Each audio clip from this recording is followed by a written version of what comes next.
It's a brand new day with Mo and News. It's time to have your say. She's got the scoop, the stories, all the latest trends. Mo's got the news, let's hear it. My dear friends, from politics to showbiz, no story's too small. Mo covers it all. She's got the inside call, her voice so smooth, like honey in the summer sun. With Mo on the mic, you know the news is always fun. Mornings with Mo, the best newsy news in the world. With her style so classic and her stories unfurled, from morning till night, she's got us in the know. Turn on your radio, let Mo's newsy news flow.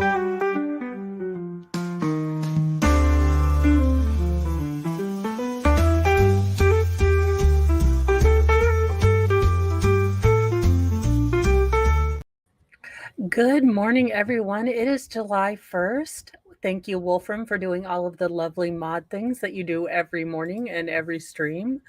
And Jedi Jess, good morning. Luca, good morning.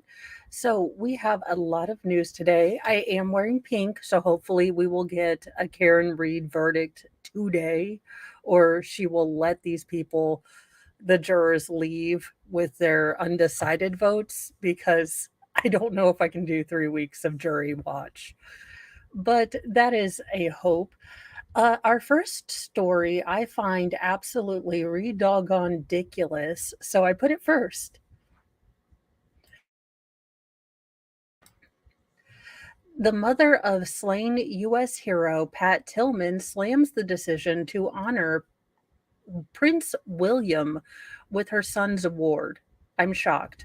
What has Prince William done other than, I don't know, saving the rest of the world from marrying a harpy? And good morning, Penny Ward, Brisbane. I'm excited. I'm going to, one of these days, it'll probably be a couple years from now when all the children have gone, I am going to go to all these places where people are. I am doing well, Alice G.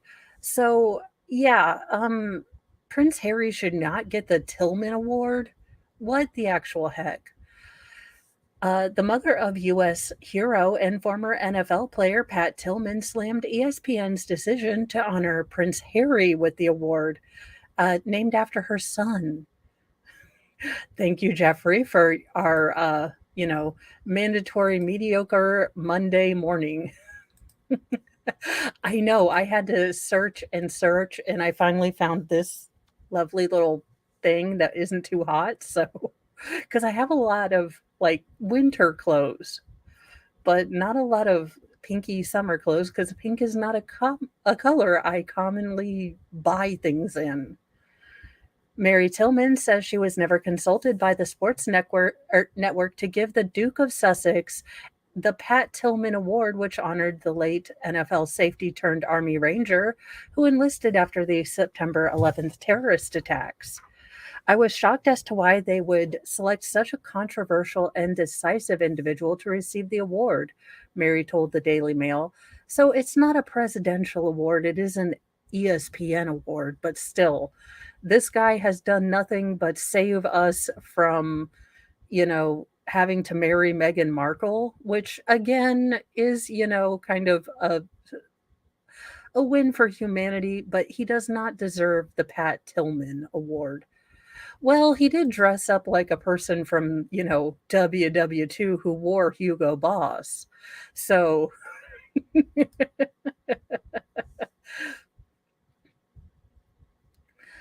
there are recipients that are far more fitting, she added, these individuals working in veteran community that are doing tremendous things to assist veterans. The baffled mother also pointed out that Harry is already famous and has received plenty of awards in his life. Now, I mean, allegedly, for a son of a trainer and not Prince William, or Prince King Charles, he's done well. But well, I don't know.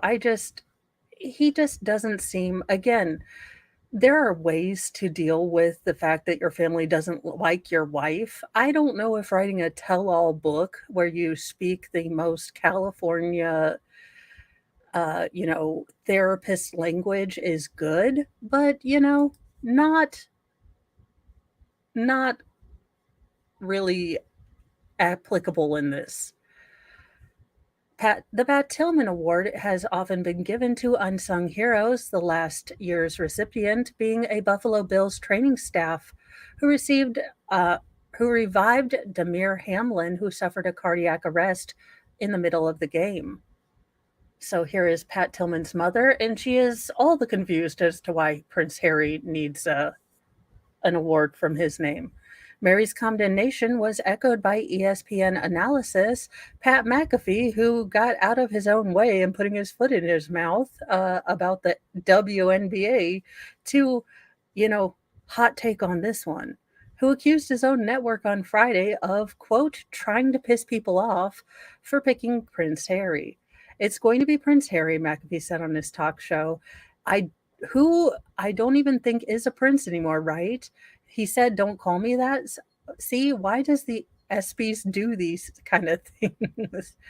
It's like actually the most embarrassing thing I've seen in my entire life, he added. In picking the Duke of Sussex and other to receive honors during the upcoming ESPY Awards, dingus, do not eat cords. Cords are not your friend, especially when it's my mic cord. Let's see here. Kate Jackson, VP production at ESPN, touted the recipients uh, as those who have changed the world. Sure, they have. Pat Tillman, yes, although friendly fire, for the love of goodness, could we please work on that? These honorees have used their platforms to change the world and make it more inclusive for marginalized and suffering communities, demonstrating incredible resilience, positivity, and perseverance. Um, Again, what is Prince Harry persevering other than for the love of God keeping Meghan Markle away from us? I don't get it, but there you go. So apparently ESPN would like to become less relevant than all of the things. Wolfram, I am allowing you to take Dingus as your new Padawan, but we are not allowing cord chewage. So that is you guys know I'm not big into any sports, but I do find this to be a slap in the face that someone who is already fairly well known.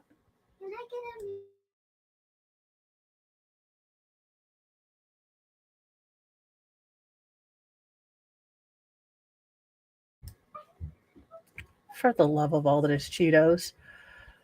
Uh, well, we're never eating bologna again. A Tennessee father and son win big on a $1 million scratch off. And quote, I ain't ever eating bologna again. A true feel good story that I think we can all like fried bologna. I know some people really like it, but Jody will no longer be eating fried bologna. They won big, no baloney. A Tennessee father and son duo vowed they'd be eating like kings after winning nearly $1 million on a $20 scratch off ticket. Jody, who chose not to share his last name, father picked up a $1 million Casino Nights Kentucky Lottery scratch off game at the gas station in Airdeville, Kentucky on June 8th, according to the Kentucky Lottery. After purchasing the ticket, Jody's father, whose name hasn't been revealed, couldn't wait to play and began scratching the ticket right at that market, which is roughly 12 miles away from Springfield, Tennessee, where Jody lives. Quote, I said to the clerk, if I hit this $1 million, I ain't ever eating bologna again, the father said, according to lottery officials. The top prize was revealed within a first couple rows. He matched 3 key symbols next to the top prize amount. It kind of shocked me, the father said. Ecstatic over his win, Jody's father, and he said he called his son to break the joyful news. He went, you're never going to believe what I just did, Jody told lottery officials. And I said, "What?" He said, "I just won $1 million." I was sitting here thinking, "Yeah, right, I don't believe you." Jody's father then hightailed it over to his son's home, where the two planned on driving to Kentucky Lottery headquarters the following Monday and discuss how they would claim the prize. The father and son team arrived at the headquarters in Louisville on June 10th and opted for a lump sum of $700,000. Large lotto winners can choose between taking their winnings home as a lump sum or annuity payments. No, that's probably right. I have not been you know, very in depth on the Prince Harry's life at all. And what he's done with the Invictus Games for wounded veterans is great. I just think that you're shining a light who on someone who already has a light on them. I'm sure there are many worthy people who are working, without name recognition and things like that, that probably could have had life-changing, attention shined on their programs, shined on the things that they're doing for their fellow man. Whereas I think Prince Harry, kind of gets all of that already. But I have not met the man personally, and I can see I can see different sides.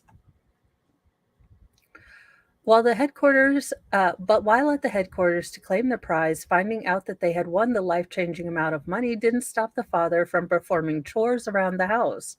Jody's father shared that he was still hopping on his lawnmower, mowing his yard, while they waited over the weekend to cash in the ticket, according to officials. Jody shared that the duo planned to invest their new money after paying off all their bills. Houses are paid off, cars paid off, done. Then we'll be bill free probably next week, Jody shared. You become debt free and you don't have any bills. Since the father and son opted for the lump sum, officials say that they took home a check for 504,000 dollars rather than the $700,000. The gas station after taxes, of course.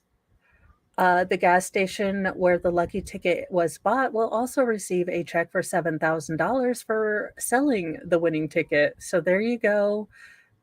Kentucky seems to be lucky. If you don't want to eat bologna for the rest of your life, get yourself one of those scratch off tickets and then scratch it in your car, not at the counter, because, everyone has places to go. In an update to a story I shared, I believe, last week, John Force is after a violent NHRA crash. So it does look like he is getting better and maybe having some more cognition, which is great for his family. I don't know that maybe he should return back to the funny cart, track, but somebody, definitely with a passion for the sport, it might be his first thing to do. John Force is now responding to commands more consistently and is able to recognize family members, according to a release from John Force Racing. Quote, after 5 tense days during which he was heavily sedated while battling the effects of injuries suffered in a 300 mile per hour crash of his drag racing funny car, 16-time NHRA world champion John Force has begun to show daily signs of improvement. According to family members who have maintained a presence at the trauma hospital, to which he was transported by air ambulance on Sunday, the release stated. So I am glad he's getting better. I hope that, he is able to come back and enjoy his family for his later years. I don't know whether he'll be returning back to the track. The 16-time champion crashed at more than 300 miles per hour because of an engine failure at Virginia Motorsports Park. Force 75 was injured in a fiery crash at the Virginia Nationals. Force was also occasionally able to respond to commands at the beginning of the week and was moved from the trauma intensive care unit to the neuro intensive care unit on Wednesday to focus more on his head injury. Following the move, Force began to, quote, gain some momentum. Force can now recognize his daughters, his wife Lori, and reports the biggest challenge has been managing his extreme agitation and confusion, which causes him significant distress. Force's determination to get out of the bed has caused doctors to humorously describe him as a raging bull. Despite the welcome progress, the 157-time tour winner still faces a long and difficult road of recovery ahead, and for the immediate future will remain in a neuro-intensive care with visitation restricted to immediate family members only, the release said. So that is good. I'm glad that I have this update to share with you. Again, not a race car, not a sportsologist, but this was a really scary crash. And I'm glad he is on the mend. And hopefully, as things start gathering momentum, he'll start healing even quicklier, more quicklier, whatever English. It's a good idea.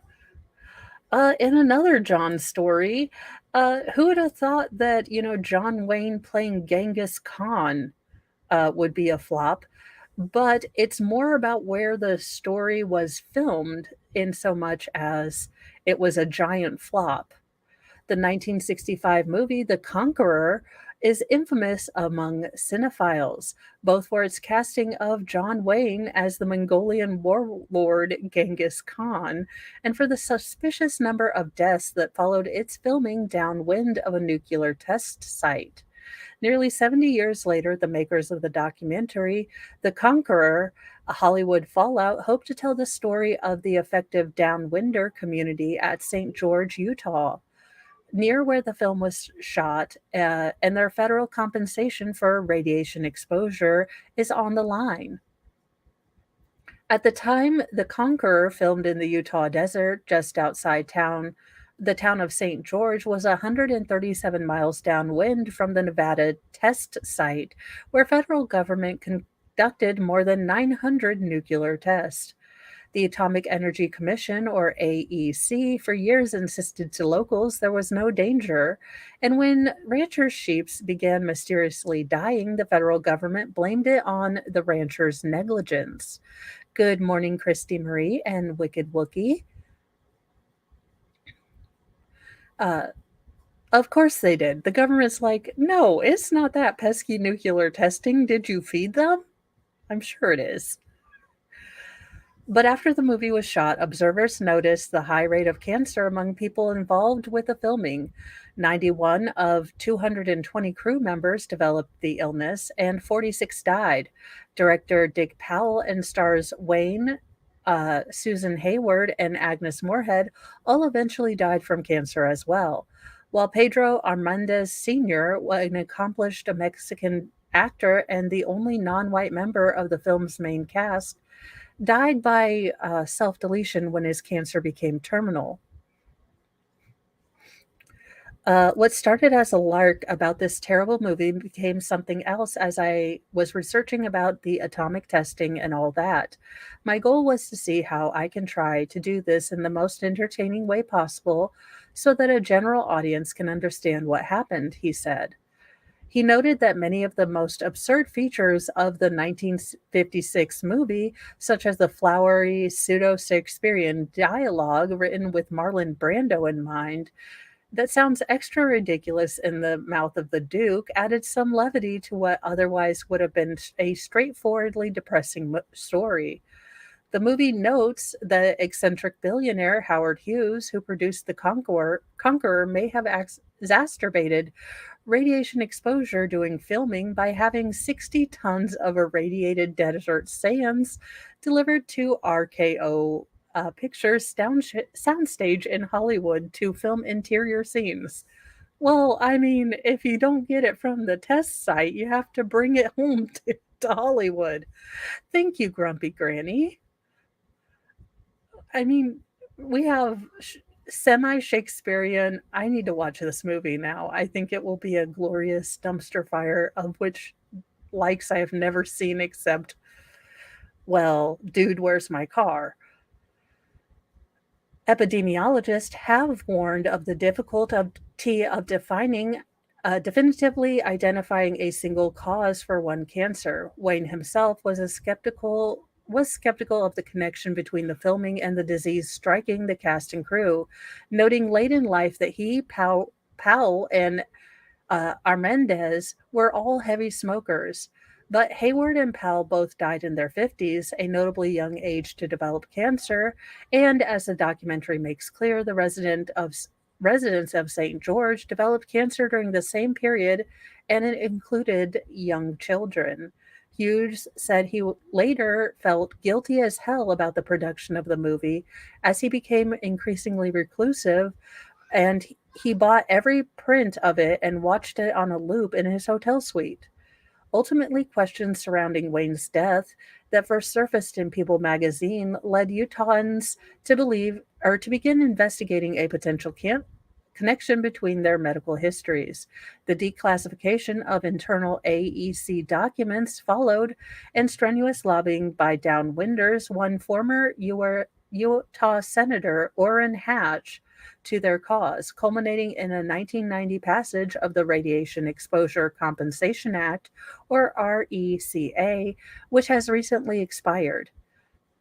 The documentary incorporates a variety of perspectives on the movie and its legacy, from Wayne and Hayward's sons to conservative talk show host Michael Maldiv, who began his career in film as a film critic specializing in So Bad They're Good movies. Its emotional voices, however, are those downwinders themselves, many of whom remember the movie production coming to town and continue their lobbying over radiation, to which it helped draw attention to this day. In the film, Mary Dixon, a downwinder activist with thyroid cancer survivor, notes that the effects of the nuclear testing fallout were not considered an emergency until the Defense Department began to worry that they may have, as an internal document put it, quote, killed John Wayne. RECA was reauthorized in 2022, but its authorization formally expired earlier this year after lawmakers failed to agree on a further extension.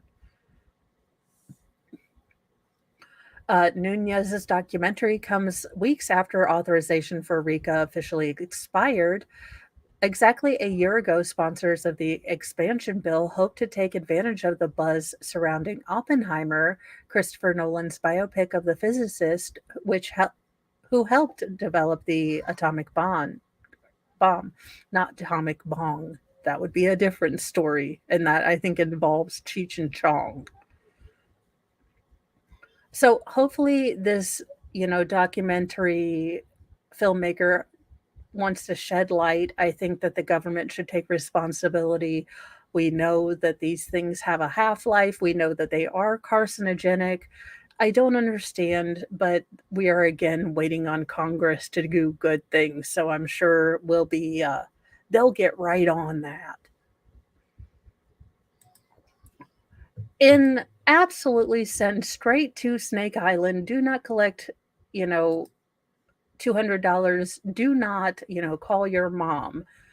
I am absolutely horrified by this story, and because I'm a doggo lover, but a fake vet who called himself the pit god promised to care for a sick dog named Gucci, but the hound ended up dead, according to police officers. So here's fake vet and here's good doggo. A Florida man. Are we shocked? Seriously. Are we shocked that this is a Florida man case? No, we are not. A Florida man is facing charges after he allegedly posed as a veterinarian and promised he'd take care of a sick dog, only for the dog to wind up, crossing the Rainbow Bridge. Kenneth Wade Jr., 33, is facing charges of practicing veterinary medicine without a license and grand theft. According to a probable cause affidavit, a woman took a dog, Gucci, to a real veterinarian near Tallahassee in August after she wasn't eating and threw up.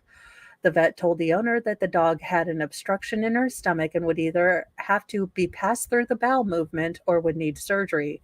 But Gucci was not eating enough to have, to help move things along. Since the owner could not afford the surgical procedure, a friend gave her Wade's name as someone who could complete the procedure, but for cheaper.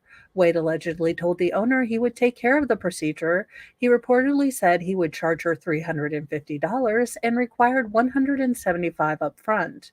The owner took Gucci to Wade's apartment and dropped her off on August 17th, the affidavit said. During her first week of her care in Wade's hands, Wade allegedly told the owner that the dog had parvo disease, but she was eating and progressing well. That changed on August 23rd when he called Gucci's owner to say the dog was no longer well and he had to take her to a veterinary clinic where she was on life support, the affidavit stated.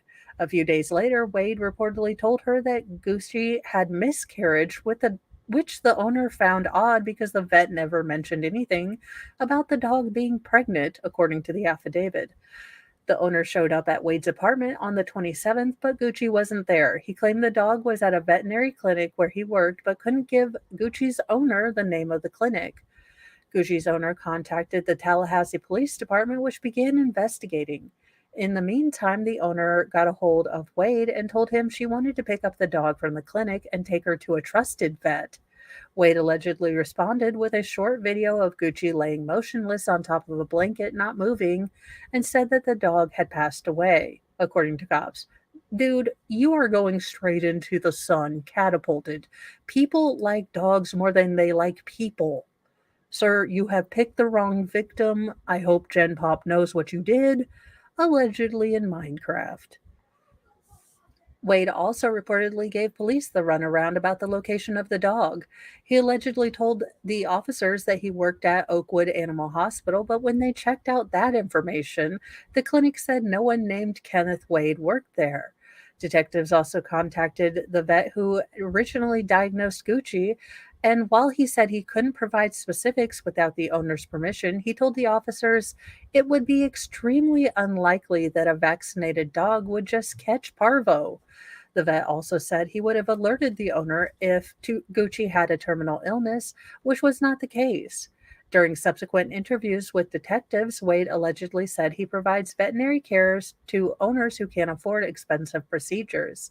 He advertises his services on a Facebook page titled Pit God Wade. He told Gucci's owner that she had a 50-50 shot at living, but the owner disputes that account, according to the affidavit. Wade then allegedly told cops he buried Gucci on his family's property in Gadsden County after the owner took a long time to pick him up. Wade also said he provides dog owners medicine to treat parvo per the affidavit. I don't need appointments. I am the appointment. Write and fill my own scripts. I don't think that's how this works. He reportedly wrote on his Facebook page with pictures of pill bottles. The medicines are prescription drugs that are supposed to be prescribed only by licensed vets. Cops arrested Wade on Thursday and took him to the Leon County jail where he has since posted a $1,000 bond. And yes, most of the time your professional veterinarians will not call themselves the pit god and advertise on Facebook. The more you know. I just need that little clip for all of my, after school special knowledge. I'm just dropping on you guys this morning. What in the Warshot is going on here? But Warshot style inkblot posters are going up like Banksy is in charge of the psychiatry movement in Wichita. So Banksy moved. That's all we've got to say. Posters resembling Warshot inkblot tests have appeared in various locations around Wichita, Kansas, and city officials say they're just as stumped about their origins. Photos of the mysterious artwork have been posted online by curious residents. And John Gary wins it. He identifies as a vet, so he is every bit as much a vet as a licensed vet who graduated from veterinary school. Yes, it is the year of our clown 2024, so that defense does work. The communications department for the city government told KWCH TV that officials are aware of the posters, the most recent of which was found on a utility box near 13th and Waco, but they don't know who's behind them. Local police say they don't consider the artwork to be vandalism and no laws appear to have been violated. The Wichita Art Museum said it has no idea who might be putting up the posters, but the prospect of a new street artist in town is exciting. Well, there you go. So, I mean, that does kind of look like two middle fingers to me, but I'm sure that that could be explained by a field of psychiatrists working their magic. What in the actual heck, people? In what in the weirdness is going on here? We have a missing Kansas mom, two young children that might have been coerced to traveling to a religious rehabilitation facility in Mexico, according to the KBI. So here are those two lovely little children and the mother. Uh, Investigators in Kansas have issued an endangered persons advisory for a mother and her two young daughters who they believed were coerced to travel to Mexico to a rehabilitation, a religious rehabilitation facility. Look, if it didn't work, on Josh Duggar, I don't know if it's going to work on these people. Thank you, Tim. My mom will be so happy. This is somewhat, maybe a shade darker is the natural color of my hair. And she spends money to get her hair this color, and I spend my money to get my hair another color. In a press release issued by the Kansas Bureau of Investigation, officials said the whereabouts of Martha Unger, 23, and her daughters Madeline Grace Unger and Haley Faith Unger are unknown. Unger and her daughters were reported missing from their rural home in Haskell County just before 7 p.m. on June 28th, according to KBI. Investigators believe they may have been coerced to travel to Mexico to a religious rehabilitation facility with Corny and Elizabeth Klassen. So those would be those two older people that look like they, in fact, are from Despicable Me. So I'm going to go ahead and say shenanigans are afoot. Officials said the Klassens are believed to be driving a white and black Chevy Blazer with a Mexico tag. The Klassens are in their 50s. Corny is male, described as being approximately 6 feet 2 inches tall, weighing 200 pounds. He is clean shaven and last known to be wearing jeans and a button up shirt. Law enforcement also believes that Martha Unger drives a 2015 white Ford Explorer bearing Kansas tags 301RJY. So this is her car that she might have been driving. Officials with KBI said investigators wish to check on the welfare of Martha and her children. Authorities are asking for the public's assistance to help locate them or any information that could help find them by calling the Haskell County Sheriff's Office. KBI officials are also urging anyone who sees the subject or the vehicle to call 911 immediately. So hopefully they do find this young family and the people and make sure that nothing strange is going on. There's nothing wrong with going to a religious rehabilitation center if you feel like it will help you. But if they were coerced, if this was something that they didn't agree to, or if the mom changed her mind and she now can't get out of it, it seems all the shadiness to me, but that could be just me. So there you go. If you are in Kansas or anywhere on the path to Mexico, keep your eyes peeled. Maybe if you see something, say something. As always, in a kind of heartwarming story, a SWAT member who lost his lower leg after being run over by a fire truck at the Nuggets parade stages a comeback. So awesome. I hope he can get back to doing what he likes to do with his, prosthetic, because as I have learned over these past 2 years, when you get knocked down, adapt and get back up. The final fire truck rolled through the streets for Denver, the Nuggets celebratory parade a year ago, carrying Nikola Jokic, Jamal Murray, and the franchise's first NBA championship trophy. The truck stopped suddenly following a right turn around a corner, and an instant later there was chaos. On the concrete, amid the noise and celebrations, Police Sergeant Justin Dodge found himself fighting for his life, his left foot run over by the front wheel of the 80,000-pound vehicle. There in the street, he made a vow that if the tourniquets held and if rescue workers got him to the hospital in time aboard an all terrain vehicle, he would stage an epic comeback. And honestly, thank goodness. I mean, when your entire life changes because something in your body just doesn't work the way it used to, or you have to deal with adaptions and you can't do things anymore, I mean, it is a pretty life changing thing. And you can go into a full on, you know, just maybe pity party, but not this guy. He's my hero because I need to do less pity parties, more kick ass comebackery. Uh, He has too, after 8 surgeries, including one that amputated his leg inches below the knees. A year after the June 15th accident, he's back full time on the job as a SWAT team supervisor and has become a motivational speaker and the subject of a PBS documentary, and is a phone call away for anyone going through a similar difficult time. That day was pretty tough for me, Dodge said in a series of interviews with the Associated Press. But because of the things that are happening and the positive story that I'm trying to create and that people are seeing, I'm having the ability to hopefully impact people in a way that I never would have been able to impact them before. His new motto is crush the hard. Really, though, he has always operated in that manner. That's how he became an elite goaltender as a kid, including a stint with the St. Paul Vulcans of the United States Hockey League.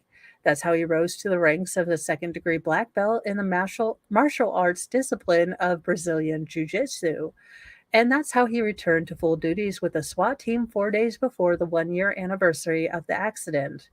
Quote, people root for the underdog, said 51-year-old Dodge, who has been with the Denver Police Department for 27 years, including 18 with SWAT. Based on my situation, I feel like they're cheering for me. The parade day, uh, an estimated 750,000 fans, yes, had assembled along the parade route and at the Civic Center to celebrate the Nuggets beating Miami and bringing home the Larry O'Brien Trophy for the first time. Dodge provided security by walking along with the last fire truck, the one carrying Jovic Murray, along with team owner Stan Kroenke and President Josh Kroenke. Nearing the end of the route, the truck turned around and the tire caught Dodge's foot, dragging him under the wheel, but he was able to maneuver away, and he credits jujitsu that it didn't roll over his knee or hip. All around, there were shouts for the truck to brake, but the noise was so loud. The truck stopped right on his leg before backing up. It only lasted seconds, but felt like an eternity, Dodge said. Fellow first responders sprang into action. 2 tourniquets were applied. Given the crowded streets, they didn't wait for an ambulance, but instead loaded him onto an ATV and raced him to Denver Health. Oh, yes, I have to be on the rewatch crew, but oh my goodness, that sounds like a great panel you guys had last night. So congrats and keep up the good work. Immediately, he went into surgery in an effort to save both him and his lower leg. 3 weeks after the incident, his lower leg was amputated. As he healed, many visitors stopped by the hospital to wish him well, including Murray. Another was the driver of the fire truck, and they became good friends. There's never been a day I just sat there and went, why me? Dodge said. Not one day because you can't look back. Well, I need this guy to call me and give me all of the motivational chutzpah to do all of my stuff that I need to be doing. And good morning, participation trophy wife. I love that name. It is awesome. So I'm glad that he's back to work and doing everything and not letting anything stop him because that is really a very difficult thing to do. So I am going to, take his advice and just crush the hard as long as that includes, long walks on the beach and other things like that. In Straight to the Sun, and I do mean absolutely straight, do not stop, go. Not even waiting for, Elon Musk to deal with Mars. No, this woman is a dumpster fire of humanity and, well, and a boil on the taint of humanity that needs to be lanced for the greater good. A North Carolina mother, and no, we're not playing this game. This woman is not a mother with the power of my scissors combined because I don't feel like going to get my scepter. She has been chucked out the mother club, chucked out of the lady club, the woman club. This woman is now a female only and just ugh. A Carolina female is behind bars after the remains of her two adoptive children were found burned in a barrel. They had been there for years, cops allege. Avante Devon, 63, is now facing two counts of first degree unaliving, concealment of death, kidnapping, and felony child abuse, the Fayetteville Police Department said in a press release. She is accused of taking the lives of Blake Devon and London Devon, the latter of whom had special needs. Blake hadn't been seen since 2022, while London Devon was last spotted in 2019, police initially thought. But their female in charge of them did not report them missing until this March. The investigation began when cops responded to the Devon home in November for someone going through a mental health crisis.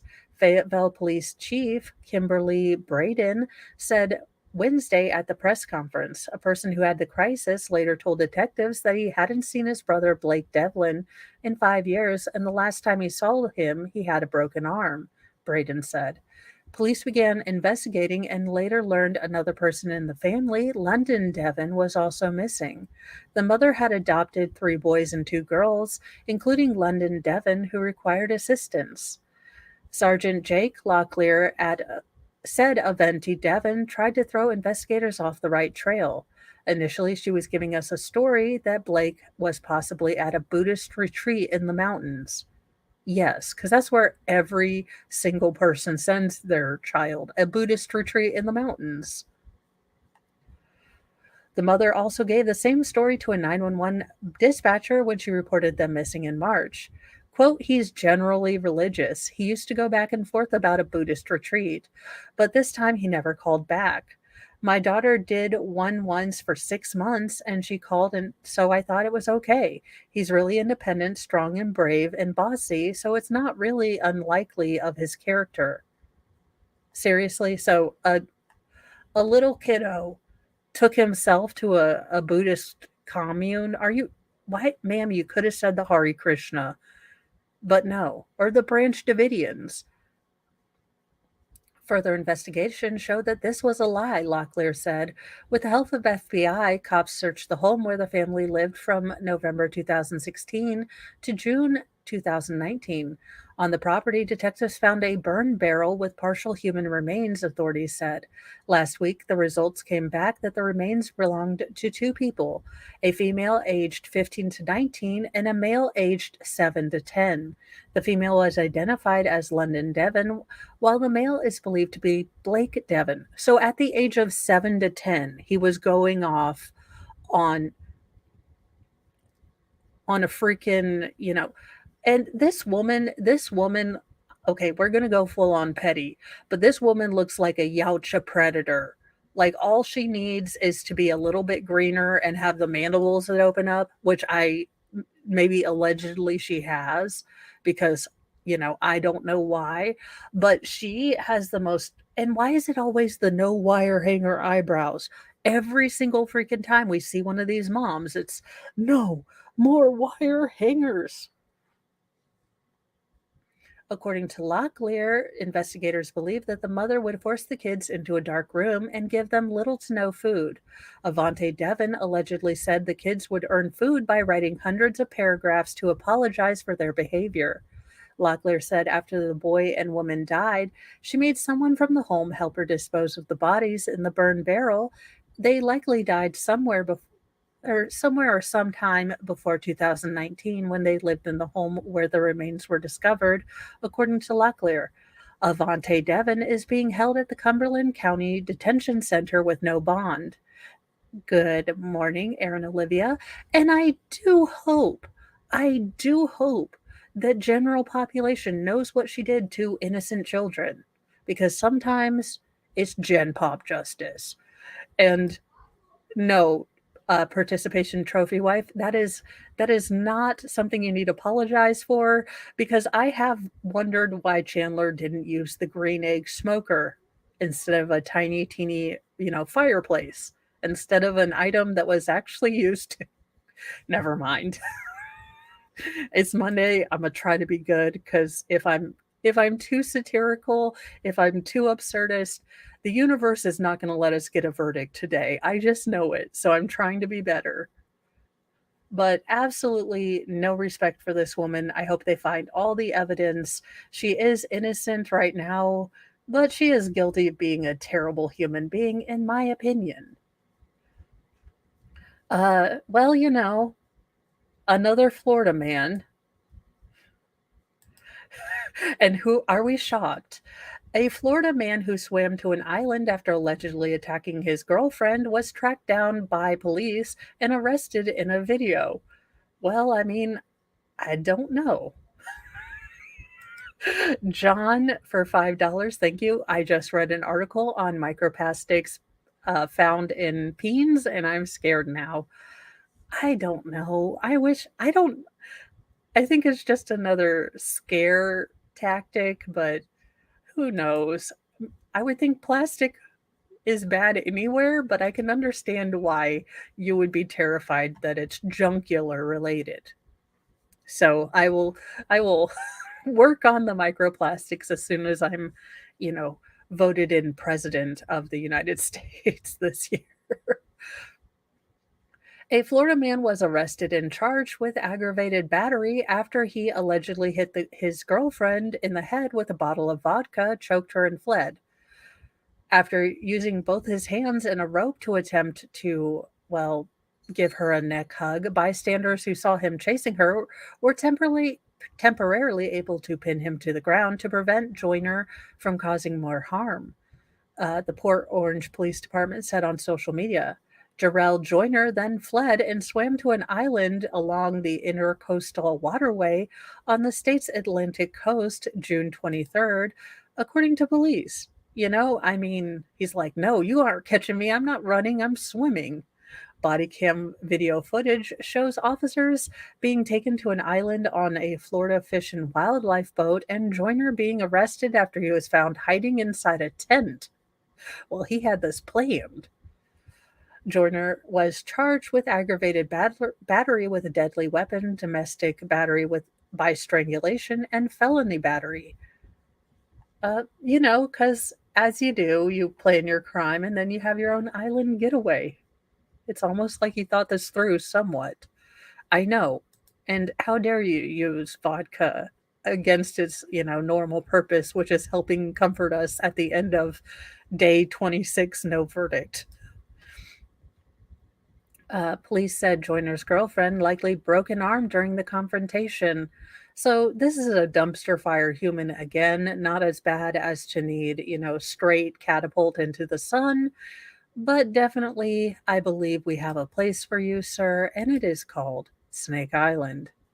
I will be buying that from Brazil as my first point of order. Uh, well, you try to run from the cops, but they'll find you 13 years later. It's just, I guess they never give up. A California inmate who escaped prison camp nearly 13 years ago was finally caught in New York City. I mean, it happens to the best of us. caught because of crime and then we ran away and, well, they just keep looking for you. He had a good run. A California inmate who escaped a prison camp almost 13 years ago was finally recaptured in the Big Apple last month.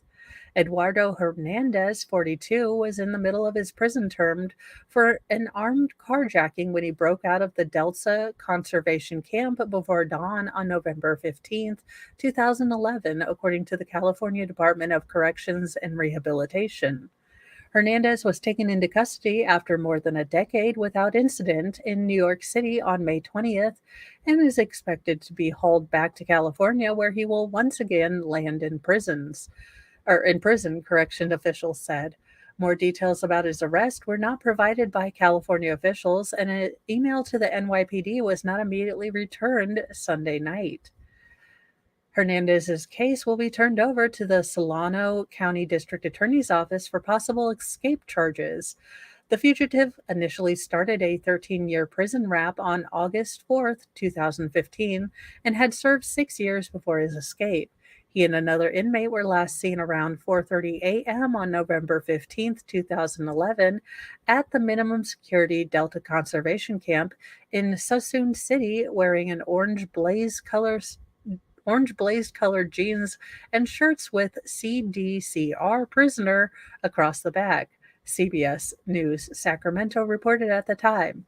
The inmate who escaped with him, Jose Padilla, is still on the lam, according to the Los Angeles Times. The prison camp where Hernandez was serving time is jointly operated by the Corrections Department and the state's Department of Forestry and Fire Protection. The primary mission of the camp is to provide incarcerated fire crews for fire suppression in the Sonoma Lake, Napa Unit, and Solano County areas, the state corrections department stated. However, crews can be dispatched throughout the state. In addition to fire suppression, incarcerated hand crews provide a workforce for conservation projects. Correction officials said it's since 1977, 90% of the inmates who left an adult institution camp or community-based program without permission have been apprehended. So there you go. Only 1% still out there. Good job, you guys. I thought, I don't know why, but I kind of figured prisons only had one job. So 99% is pretty good. And this may either be a sacrilege or the best idea ever, and I haven't figured out which yet. But scrambled pancakes. Apparently, it's the topic upon which many fights have been battled. Scrambled pancake hack leaves many to cry crime, while others claim it's kind of genius. I mean, you get those almost look like what you do in a funnel cake, but let's read about these shenanigans. A trending breakfast hack is dividing viewers on TikTok, as some call it genius and others call it a crime. So which is it? Content creators and at-home foodies on the platform are making what's known as scrambled pancakes. Instead of pouring the pancake mix into a skillet or griddle and waiting for the mixture to cook and bubble before flipping it over, people are scrambling the batter in the pan like eggs until they're left with different sized pancake pieces. One TikTok creator, at Archive Chef, has garnered over 13.7 million views on her video of the scrambled pancake. The comment section is filled with users calling the hack blasphemous. I would never disrespect pancakes in that way, one TikTok user wrote. Who hurt you? Another social media account commented. The video gained attention from Eggo, America's frozen waffle brand, which wrote on TikTok, "Scrambled pancakes is wild." I mean, I don't like scrambled eggs, so I don't know. Well, thanks for joining in, Grumpy Granny, and I wish I too were off to a bakery. Not all social medias have found the hack to be a problem. Some appear interested in trying it out. This actually isn't a bad idea, and I'm intrigued, one TikTok user commented. Honestly, this is kind of genius. Genius is like mini pancakes, another wrote. This seems smart for babies starting solid so you don't have to cut it up into tiny pieces, another wrote. The creator, Archive Chef, is amazed by the reaction from social media users. I thought it would be a fun idea for a video because of all the reactions it might receive, some positive and some not so much.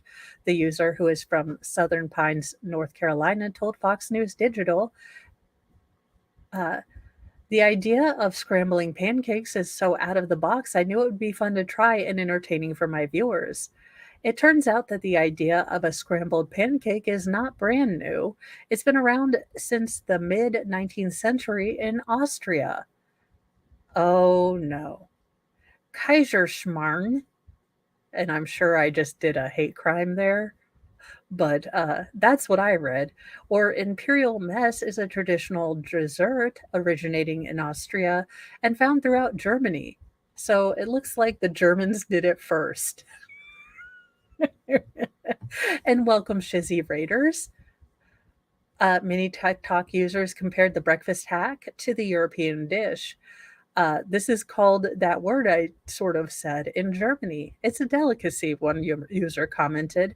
It's often served with powdered sugar on top or fresh hot applesauce on the side. It's so good. The Austrian delicacy, according to legend, was created by a farmer who was stunned when Austrian Empire or Emperor Franz Joseph and his wife showed up at his home wanting something to eat. The farmer did not know what to serve the emperor, so he shredded a pancake, topped it with sugar and marmalade, the Washington Post reported. The archive chef came across the German recipe while on Pinterest and thought it would be fun to try the European cuisine, but with an American twist of pancake batter. The video was leaning more toward the ironic side, mainly for entertainment, but I have noticed that there's a good amount of people who seem fairly interested in the idea, especially for young ones, she said. I wanted to play around with the concept, add a humorous twist as a fun way to engage with my viewers about unconventional cooking techniques. A mom on TikTok, Kelly, named Beck Marston, who posts under the handle Beck Marston, shared her interpretation of the treat, calling it a mix between funnel cakes and pancakes, she told Fox News Digital. Marston, a Utah resident, said she had no idea the view would be so controversial, but that won't stop her from trying the trend again. No, that just looks gross. What you're doing there looks like chicken. And I don't know about that. I don't think scrambling my pancake mix all together would cause such a stir, but I will say it won't be the last time I'm doing it. It gives such a unique twist and fun texture to a regular pancake. Many of those who reacted to our video, which garnered more than 3.2 million views, shared that they would enjoy scrambled pancake and that they have actually tried it before, both intentionally and unintentionally. Crazy how this is trending. I've been making these for years because I can't cook and my patience always runs out. I will say, trying to teach kiddos to flip a pancake is, you know what, you guys, I will make a members only video. I will try scrambled pancakes. I will give them to the boys. But yeah, this just looks like you didn't know how to flip a pancake to me. This is an assault on carbs. I think this is a burning question we must ask him. And in our final story today, Theodore Roosevelt's pocket watch was stolen in 1987, but it's finally back at his New York home. Well, there you go. Theodore Roosevelt, one of our best presidents. The silver pocket watch was a prized possession of Theodore Roosevelt, a keepsake given to him by his sister and her husband in 1898 before he became the president, that would travel around with him around the world and end up at Sagamore Hill, his home on Long Island, New York, now known as a National Historic Site. But in 1987, it went from a museum piece to a pilfered prize when someone stole it from an unlocked case at the Theodore Roosevelt inaugural National Historic Site in Buffalo, New York, where it was on loan. the mystery that endured for 36 years until it turned up at a Florida auction house last year and was seized by federal agents. On Thursday, it was returned to public display at Sagamore Hill as the National Park Service and FBI triumphantly announced that it was back home during a ceremony featuring Roosevelt's great grandson, Tweed Roosevelt. I have questions. Who names their kid Tweed? Is my only question. That really is it. This is feel good news. Tweed Roosevelt, 82, said Friday in a phone interview. For me, it kind of felt almost like a piece of Theodore Roosevelt's spirit would be returning to Sagamore Hill. A bit of him was coming back, and so I felt that was really cool. Growing up, he said he didn't know about the watch and only learned about it vaguely after it was stolen. He called it unremarkable in appearance, but priceless to his great grandfather. As it turns out, this isn't just any old pocket watch, he said. It was a watch that Theodore Roosevelt placed great sentimental value on. The mystery of the watch's disappearance, however, is not fully solved. It is still not clear who stole it and how. The Park Service and FBI only released details of its reappearance this week after an investigation, and agencies did not return messages seeking comment Friday. Roosevelt, who was president from 1901 to 1909, apparently had the watch with him at the Battle of San Juan Hill in Cuba during the Spanish-American War and during future exports, including wild game hunting in Africa and exploring the Amazon in South America, according to the Park Service.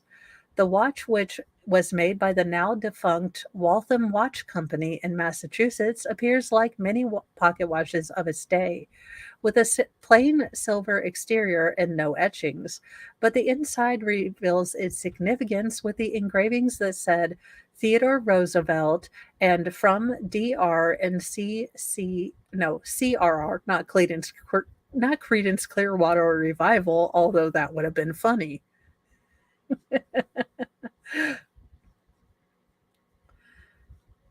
When it showed up last year at Blackwell Auctions in Clearwater, Florida, owner Edwin Bailey was excited by the engraving but skeptical it was real. It had no supporting documents with it, and the general mindset among art dealers and collectors is to verify it before getting your hopes up, he said. Bailey did not know that the watch was stolen, and the person who brought it to him didn't know where it came from. He denied he declined to identify the person. So there you go. He only said that the person was an art dealer and collector in Buffalo from the 1970s to the 1980s. The collector told Bailey that he received the watch from another man who used to borrow money from him before he went picking for antiques and collectibles in the late 1980s. Well, the picker, maybe shouldn't take things from a museum, but far be it from me to tell you where to get your art history. One day, the picker never showed up to retrieve the watch, and the collector found out he had died. This dealer probably had that thing just squirreled away for 30 years, thinking it was just another pocket watch, Bailey said Friday. I don't think that my co-signer had a clue about not only where it came from, but probably didn't suspect it was real.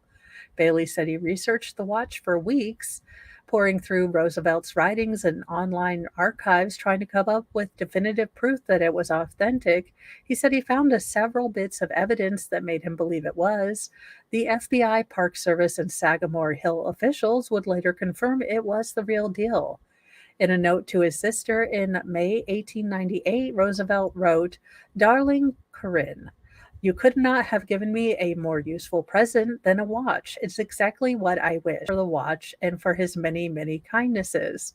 He also mentioned a watch in his 1914 book, Through the Brazilian Wilderness. Writing about a bayou crossing, he said, "One result of the swim, by the way, was that my watch, a veteran of Africa and Cuba, came to an indignant halt." Bailey believes that was the same watch that Roosevelt's sister and brother-in-law gave him. Bailey also wrote letters and sent pictures of the watch to various museums, the Sagamore Hill site, and others to see if they had any information about it. Last year, shortly before he was set to put the watch up for auction, Bailey got a visit from several people who he thought were interested buyers, but then they pulled out their badges and a warrant. It was the FBI coming to investigate the watch and take possession of it. Federal agents were courteous and asking questions, and he told him the story. He said he was glad the watch is back where it belongs now. It's exciting, Bailey said. I have had a small handful of items that I said, these are the best things I've ever handled. I got to hold something that was personally treasured by a prominent American president. This was Teddy Roosevelt's watch, and it was a Mount Rushmore guy's personal pocket watch. So there you go. If you find any of, Teddy Roosevelt stuff, maybe you're going to get a knock on the door. But that's where I will leave you guys this morning, and I will be sending you guys over to Broken Baker. We are on day 173 of Verdict Watch. I mean, 6, possibly. But we will be there trying to entertain you as we all wait for an end to this deliberation. So have a wonderful day. If you're not joining me and you're going to go outside and be productive as well, be nice to yourself, be nice to others, just have a good day today. I will see you in the evening for nightly newsy news. So have a great day, guys. Bye.